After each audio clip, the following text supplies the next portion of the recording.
Matthew chapter 14 is a bit of a slowdown from the previous chapters, but that doesn't mean that there isn't anything going on. Let's dive in. So at the beginning of Matthew 14, we're introduced to a man named Herod the Tetrarch. This is not the same Herod that we knew at the beginning of the gospel. That was Herod the Great. He's dead. And he was succeeded by 4 rulers at the same time. It was his will, according to history, that the territory be broken up so that no one had as much power as he did. And Rome really liked this idea because it kept from concentrating the power in the hands of just one person. They thought it would be easier to deal with rebellion and things like that were common in the region. What we find out is there's some backstory going on here, because Herod is hearing about the miracles that Jesus is doing, and he assumes that it is John the Baptist risen from the dead. And that's why these miraculous powers are suddenly manifesting. So something's happened off screen that we haven't heard about, and that is John the Baptist has been put to death, and Herod is directly responsible for it. Now, the situation that led up to it, and this is sort of the first point, this is going to be a contrast between Jesus's kingship and the kingship they were used to. This is kind of secular leadership they're used to, that Herod had put John in prison because he was telling him he couldn't have his brother's wife. His brother's still alive, that he is married his brother's wife, or is at least in some sort of adult relationship with her. And it says, for John had been saying, it is not lawful for you to have her. And although Herod wanted to put him to death, he feared the crowd because they regarded John as a prophet.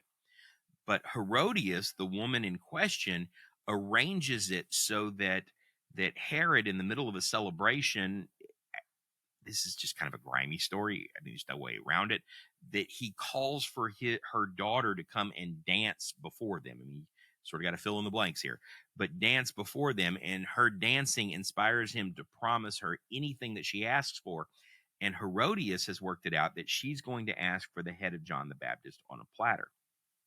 That comes up in verse 8. Verse 11, it says his disciples, these are John's disciples, came and took his body away and buried it, and they went and reported to Jesus. Now, why is this story important to Matthew 14?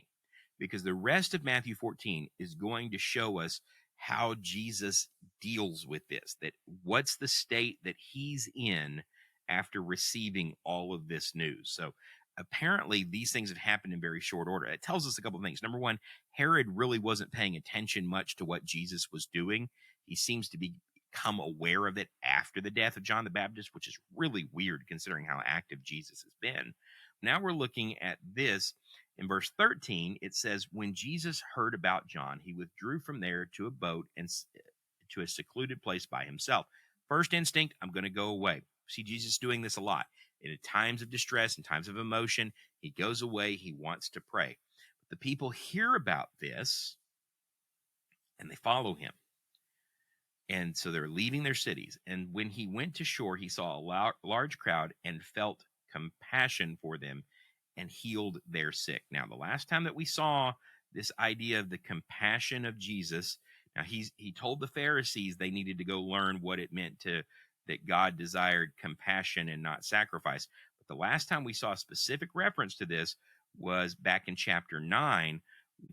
It ended on this note, that he felt compassion because people were coming out of the cities to be healed, and because he was teaching the gospel of the kingdom, and he saw them as sheep without a shepherd, and they were dispirited, they were discouraged, and they were distressed. So here come these people, same state, dispirited, discouraged, distressed. Jesus is also feeling some emotion here. What does he start doing? He starts healing the sick. He starts preaching to them. So evening comes, and the disciples are asking him to send them away because the hour is getting late so that they can go buy food for themselves. And Jesus asked the question, why do they need to go away? Give them something to eat. They said to him, we only have 5 loaves and 2 fish. Jesus, do you see how big this crowd is, right? And he said, bring them here to me. And ordering the people to sit down on the grass, he took the 5 loaves and the 2 fish, and looking up toward heaven, he blessed the food, and breaking the loaves, he gave them to the disciples, and the disciples gave them to the crowds. And they all ate and were satisfied, and they picked up what was left over of the broken pieces, 12 full baskets. Now we're going to see this miracle play out again in just a couple of chapters when Jesus feeds the 4,000.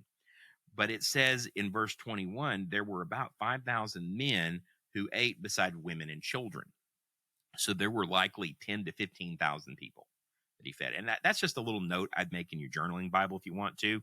I think Kyle Pope's got a little bit more about that in that commentary I recommended the other day. I cannot recommend that commentary enough. But I would make a note that this is just counting the men. This is just counting the number of men who are there. He feeds them. Now, there's some other events associated with this in John that are going to explain some of what's about to happen in Matthew, and we'll talk about them in just a second.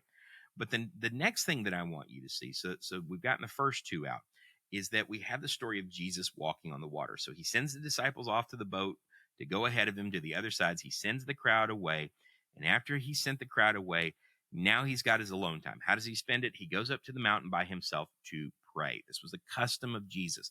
This is how he dealt with sorrow. This is how he dealt with distress. And when it was evening and he was there alone, but the disciples run into a problem that the boat was already a long distance from land. It's being pushed around by the waves. The wind is contrary. And it says, and in the fourth watch of the night, he came to them walking on the sea. And when the disciples saw him walking on the sea, they were terrified and said, "It is a ghost." And they cried out in fear. But immediately Jesus spoke to them. Think about the compassion behind this statement. "Take courage. It is I. Do not be afraid." So you have that. You have this. He wants them to be, he wants them not to be worried. He's still in a place where he's not good. He's lost the only person that really understands what his purpose is. That person has died. The people that he's bringing along, they're terrified when they see him walking on the water. Their first instinct isn't it's Jesus, it's something's coming to harm us. And Jesus is like, "It's me. Don't be afraid." Peter says to him, "Lord, if it is you, command me to come to you on the water." And he said, "Come." And Peter got out of the boat and walked on the water and came toward Jesus. But seeing the wind, he became frightened and beginning to sink, he cried out, "Lord, save me."